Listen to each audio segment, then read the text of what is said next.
കാരണം കേരളത്തെ സംബന്ധിച്ചിടത്തോളം വളരെ പ്രധാനപ്പെട്ട ഒരു കൂടിക്കാഴ്ചയായി ഡൽഹിയിലെ ഈ കൂടിക്കാഴ്ച മാറുന്ന ഒരു സാഹചര്യം കൂടിയുണ്ട്. നമ്മോടൊപ്പം ശ്രീ ജോർജ് പൊടിപ്പാറ, മാധ്യമപ്രവർത്തകർ, അദ്ദേഹം നമ്മോടൊപ്പം ചേരുന്നുണ്ട്. ശ്രീ ജോർജ് പൊടിപ്പാറ, ഈ സിറോ മലബാർ സഭ മേജർ ആർച്ച് ബിഷപ്പ് പ്രധാനമന്ത്രിയെ കാണുന്നു.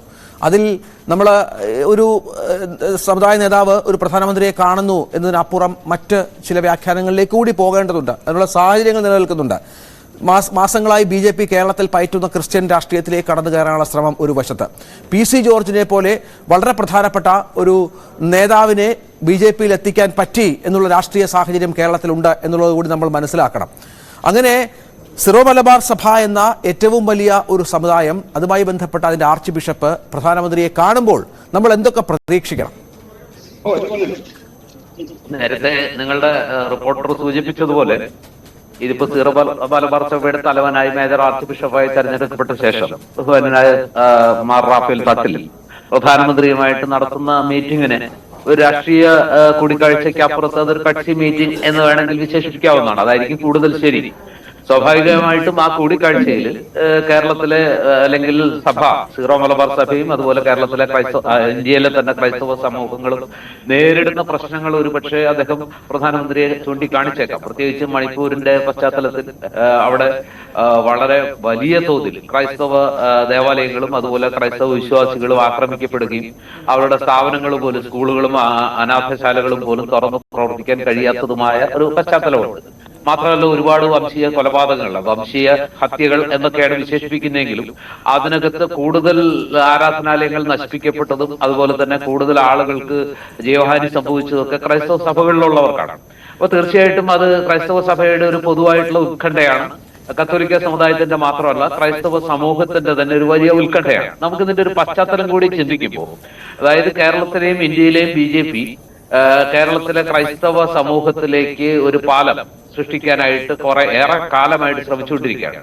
അതിൽ ചില ഭാഗികമായിട്ടെങ്കിലും ചില വിജയങ്ങൾ ഉണ്ടായ ഒരു ഘട്ടത്തിലാണ് മണിപ്പൂർ സംഭവം ഉണ്ടായതും അതേ തുടർന്ന് അത്തരം കൂടിക്കാഴ്ചകൾ, ഇപ്പൊ ക്രിസ്മസിനും ഈസ്റ്ററിനും ഒക്കെ നമ്മൾ കണ്ടു ബി.ജെ.പി. നേതാക്കൾ അരമനകളിൽ ചെല്ലുന്നതും പിതാക്കന്മാരെ കാണുന്നതും അവരുമായിട്ട് സൗഹൃദ സംഭാഷണം നടത്തുന്നതും ഊഷ്മളമായ വരവേൽപ്പ് കിട്ടുന്നതും അടക്കം, അതുപോലെ ക്രൈസ്തവ ഭവനങ്ങളിൽ ഈസ്റ്റർ സന്ദേശവും ക്രിസ്മസ് സന്ദേശവും ഒക്കെ ആയിട്ട് കടന്നു ചെന്ന് ഒരു കുറെ കൂടി ഒരു കോർഡിയലായിട്ടുള്ള റിലേഷൻഷിപ്പ് സൃഷ്ടിക്കാനുള്ള വളരെ ബോധപൂർവമായിട്ടുള്ള ഒരു ശ്രമം നടത്തുന്ന കാഴ്ചകൾ നമ്മൾ കണ്ടതാണ്.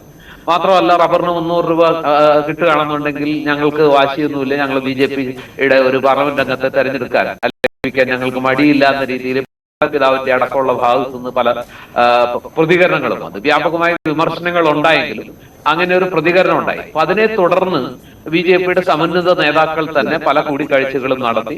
അതുപോലെ തന്നെ പ്രധാനമന്ത്രി തന്നെ നേരിട്ട് ക്രിസ്മസ് ദിനത്തിൽ എല്ലാവരെയും വിളിച്ചുകൂട്ടി ഒരു വലിയ യോഗം സംഘടിപ്പിച്ചു. അവിടെ ക്രിസ്മസ് സന്ദേശം കൊടുക്കുകയൊക്കെ ചെയ്തു. അപ്പോ ഇത് കുറെ കാലമായിട്ട് ക്രൈസ്തവ സഭകളുമായിട്ട് അടുക്കാൻ ബി.ജെ.പി. ബോധപൂർവമായിട്ടുള്ള ശ്രമങ്ങൾ വർഷങ്ങളായി ഉണ്ട്, നമുക്കറിയാം ശ്രീ ജോർജ് പൊടിപ്പാറ. പക്ഷേ ഏറ്റവും ഒടുവിൽ നമുക്കറിയാം ഒരു ക്രിസ്തീയ പാർട്ടി എന്ന തരത്തിൽ രൂപീകരിക്കപ്പെട്ടിരുന്നു ജോൺ നെല്ലൂരിന്റെ നേതൃത്വത്തിൽ. അദ്ദേഹം ഏറ്റവും ഒടുവിൽ തിരിച്ച് കേരള കോൺഗ്രസിലേക്ക് തന്നെ പോയി. ജോസഫിനൊപ്പം, കെ മാണിക്കൊപ്പം, ജോസ് കെ മാണിയുടെ പാർട്ടിക്കൊപ്പം പോയി. ഏറ്റവും ഒടുവിൽ സംഭവവികാസം പി.സി. ജോർജുമായി ബന്ധപ്പെട്ടാണ്. അതിന് CPM നൽകുന്ന വ്യാഖ്യാനം മുഖ്യമന്ത്രിയുടെ മകളുടെ കേസുമായി ബന്ധപ്പെട്ട് ഷോൺ ജോർജ് ഇടപെട്ടു, അതിൻ്റെ പ്രത്യുപകാരമാണ് എന്നൊക്കെയാണ്. പക്ഷെ അപ്പോഴും പി.സി. ജോർജിനെ പോലെ ശക്തനായ ഒരു നേതാവും അദ്ദേഹത്തിന്റെ കുറച്ച് അണികളുമൊക്കെ ബി.ജെ.പിയുടെ ഭാഗമാണ്. അദ്ദേഹത്തിന്റെ സഭയുമായുള്ള ബന്ധം നമുക്കറിയാം. ഒരു പാലമാകാൻ ഏറ്റവും പറ്റിയ ആളാണ് പി.സി. ജോർജ്. അതുകൂടി ഉപയോഗപ്പെടുത്തുക, ഒപ്പം അദ്ദേഹത്തിന്റെ കൂടി സ്വാധീനം ഇത്തരം സന്ദർശനങ്ങൾക്ക് ഒരുപക്ഷെ ഉണ്ടായേക്കാം.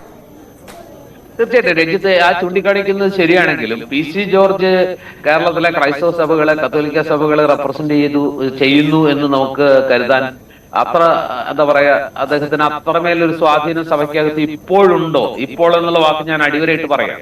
ഉണ്ടോ എന്ന കാര്യത്തിൽ എനിക്ക് സംശയമുണ്ട്. കാരണം അദ്ദേഹം ബി.ജെ.പിയിലേക്ക് ചെല്ലുന്നത് കൊണ്ട് മാത്രം ക്രൈസ്തവ സമൂഹത്തിന്റെ ഒരു പിന്തുണ മൊത്തത്തിൽ കിട്ടും, അല്ലെങ്കിൽ കുറെ കൂടി കൂടുതൽ കിട്ടുമെന്ന് പ്രതീക്ഷിക്കാനും ന്യായമില്ല. കാരണം അങ്ങനെയാണെങ്കിൽ തൃക്കാക്കരയിൽ പി.സി. ജോർജ് ആയിരുന്നു ബി.ജെ.പിയുടെ സ്റ്റാർ കാമ്പയിനർ ഒരു ഘട്ടത്തിൽ, പ്രത്യേകിച്ച് പ്രചരണത്തിന്റെ അവസാന ഘട്ടത്തിലെങ്കിലും.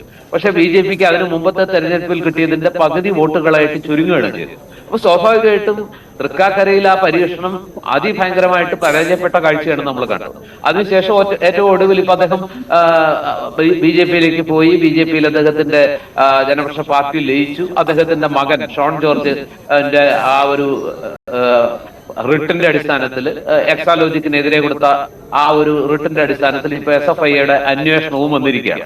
അപ്പൊ എനിക്ക് തോന്നുന്നത് CPM പറയുന്നതിനകത്തും വലിയ കഴമ്പില്ല. കാരണം അതിന്റെ പേരിലാണ് അവർ ആ പാർട്ടിക്കകത്തേക്ക് ലയിച്ചതിന്റെ പ്രത്യുപകാരമായിട്ടാണ് ഇപ്പൊ SFI അന്വേഷണം പ്രഖ്യാപിച്ചത് എന്ന വാദമൊന്നും നമുക്ക് മുഖവിലേക്ക് എടുക്കാൻ കഴിയില്ല. അതിനു മുമ്പേ തന്നെ ROCയുടെ രജിസ്ട്രാർ ഓഫ് കമ്പനീസ് വളരെ കൃത്യമായ ഒരു റിപ്പോർട്ട് നൽകിയിരുന്നു. ആ റിപ്പോർട്ടിന്റെ അടിസ്ഥാനത്തിൽ ഇത്തരം കാര്യങ്ങളെല്ലാം, അതായത് CBI അന്വേഷണം അടക്കം അല്ലെങ്കിൽ ED അന്വേഷണം അടക്കം നടത്താവുന്നതാണ് എന്ന രീതിയിലുള്ള ശുപാർശകളൊക്കെ വന്നു. അപ്പൊ ഇതിനെല്ലാം പരസ്പരം കൂട്ടിച്ചേർത്ത് രാഷ്ട്രീയമായിട്ട് ഇങ്ങനെ വ്യാഖ്യാനിക്കാം, പ്രതിരോധം സൃഷ്ടിക്കാം എന്നുള്ളതിനപ്പുറം ഷോൺ ജോർജിന്റെ ആ ഒരു എന്താ പറയുക, ഷോൺ ജോർജും അദ്ദേഹത്തിന്റെ പിതാവ് PC ജോർജും ഈ പറഞ്ഞ പോലെ BJPയിൽ ലയിച്ചു എന്നതുകൊണ്ട് മാത്രം ആണ് ഇപ്പൊ SFIയുടെ അന്വേഷണം കേന്ദ്രം പെട്ടെന്ന് പ്രഖ്യാപിച്ചത് എന്ന വാദമൊക്കെ നമുക്ക് മുഖവിലേക്ക് എടുക്കാൻ ബുദ്ധിമുട്ടുണ്ട്. ഞാൻ പറഞ്ഞു വരുന്നത്, അതായത് തീർച്ചയായിട്ടും ഈ ഇന്നത്തെ യോഗത്തിന് ഒരു രാഷ്ട്രീയ പ്രാധാന്യമുണ്ട്.